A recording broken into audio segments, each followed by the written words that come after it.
ನಮಸ್ಕಾರ ರೀ ಎಲ್ಲರಿಗೂ. ಇವತ್ತು ಗುರುವಾರ ಬ್ರಾಹ್ಮಿ ಮುಹೂರ್ತದಲ್ಲಿ ನಾನು ರಾಯರ ಪೂಜೆ ಮಾಡೋದ್ರಿಂದ ಇವತ್ತೂ ಅಷ್ಟೇ ಬೇಗನೆ ಎದ್ದಿದ್ನಿ.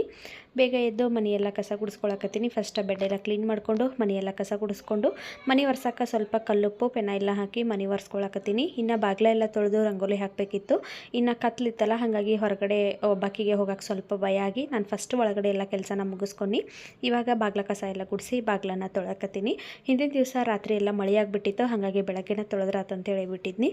ಬೆಳಗ್ಗೆ ಎದ್ದು ಮತ್ತು ಇವಾಗೆಲ್ಲ ಕ್ಲೀನ್ ಮಾಡಿಕೊಂಡು ರಂಗೋಲಿನ ಹಾಕಕತ್ತೀನಿ. ಇನ್ನು ಸ್ನಾನ ಮಾಡ್ಕೊಂಡು ಬಂದು ಪೂಜೆ ಮಾಡಬೇಕು.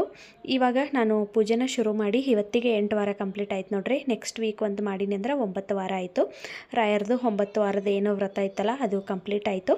ನಾನು ಪೂಜೆ ಹೆಂಗೆ ಮಾಡೋದು, ಏನೇನು ರೂಲ್ಸು ಎಲ್ಲನೂ ನಾನು ಯೂಟ್ಯೂಬ್ ಲಾಂಗ್ ವೀಡಿಯೋದಲ್ಲಿ ನಾನು ಅಪ್ಲೋಡ್ ಮಾಡಿದ್ದೀನಿ. ಇಂಟ್ರೆಸ್ಟ್ ಇದ್ದರೆ ನೀವು ಒಂದು ಸಾರಿ ಚೆಕ್ ಮಾಡ್ಬೋದು. ಇವಾಗ ರಾಯರಿಗೆಲ್ಲ ಪೂಜೆ ಮಾಡಿ ಹಂಗೆ ಮನೆ ದೇವ್ರಿಗೂ ಪೂಜೆ ಮಾಡಿ ಪೂಜೆನ ಮುಗಿಸಿದ್ದೀನಿ. ವಿಡಿಯೋ ಇಷ್ಟ ಆದರೆ ಒಂದು ಲೈಕ್ ಮಾಡಿರಿ. ಬಾಯ್.